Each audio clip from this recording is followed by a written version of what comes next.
Assalamualaikum warahmatullahi wabarakatuh.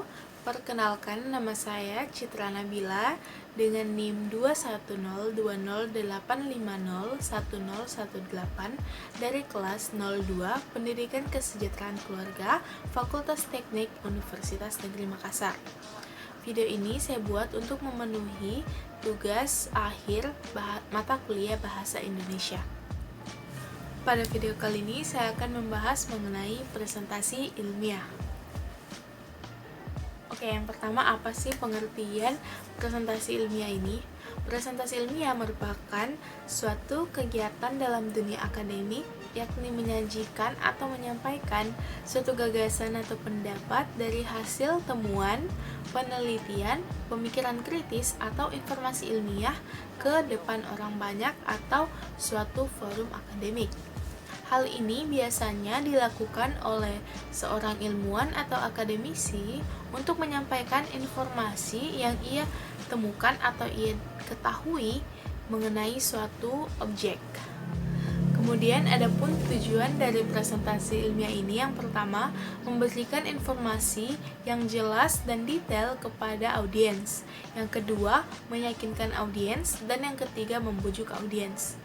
Presentasi yang berisi informasi berdasarkan fakta dan data serta disusun secara logis tentunya mampu meyakinkan seseorang atas suatu topik atau bahkan mampu membujuk seseorang untuk melakukan suatu tindakan atau aksi.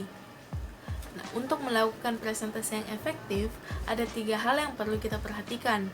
Yang pertama, menarik minat dan perhatian audiens. Yang kedua, menjaga agar presentasi tetap fokus kepada masalah atau objek yang dibahas. Dan yang ketiga, tidak kalah penting adalah menjaga etika saat melakukan presentasi. Nah, untuk lebih jelasnya, saya akan menjelaskan bagaimana sih tahap-tahap melakukan presentasi. Yang pertama, mempersiapkan presentasi. Dalam persiapan presentasi, ada beberapa poin yang perlu kita lakukan, yaitu mencari tujuan dan topik presentasi, kemudian mencari bahan materi presentasi, kemudian menyusun rangka materi presentasi. Dalam mencari bahan dan menyusun rangka materi, tentunya kita harus menyusun berdasarkan fakta dan data agar materi yang kita bawakan bisa logis dan dapat diterima oleh audiens. Dan topik yang dipilih haruslah relevan dengan kebutuhan audiens, kemudian harus aktual, berisi wawasan teoritis, praktis sekaligus mudah untuk dipahami, serta dapat disajikan dengan menarik. Dan yang terakhir, kita harus mengenal audiens terlebih dahulu juga. Hal ini diperlukan agar kita dapat menyesuaikan materi seperti apa yang tepat untuk mereka.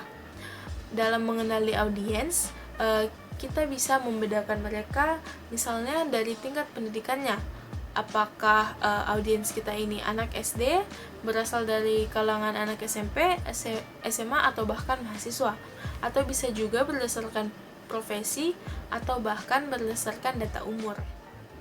Tahap kedua yaitu melaksanakan presentasi. Dalam melaksanakan presentasi, kita haruslah bersikap tenang, kemudian menggunakan bahasa yang mudah dipahami. Gunakanlah kalimat yang efektif dan jangan bertele-tele. Yang ketiga, libatkan audiens, seperti misalnya melakukan tanya jawab dengan audiens. Yang keempat, menyisipkan sedikit humor. Menyisipkan sedikit humor dapat membuat audiens tidak merasa bosan dan terlalu kaku saat menyimak presentasi kita. Dan yang terakhir, perhatikanlah durasi atau waktu. Yang ketiga, memperhatikan aspek nonverbal, seperti memperhatikan penampilan. Misalnya dalam melakukan seminar skripsi, tentunya kita harus memperhatikan penampilan kita agar tetap sesuai dengan aturan yang berlaku di kampus. Yang kedua, sikap tubuh yang baik. Sikap tubuh sangatlah diperhatikan saat kita melakukan presentasi.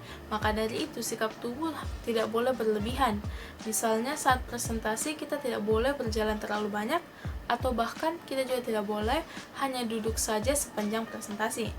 Dan yang terakhir yaitu bahasa tubuh. Bahasa tubuh juga sangatlah penting saat melakukan presentasi. Gerakan tubuh seperti tangan atau kepala biasanya berjalan dengan sendirinya, namun hal itu harus tetap diperhatikan agar tidak berlebihan. Baik, itulah materi mengenai presentasi ilmiah yang bisa saya berikan. Semoga bermanfaat untuk kita semua. Lebih dan kurangnya mohon dimaafkan. Terima kasih. Wassalamualaikum warahmatullahi wabarakatuh.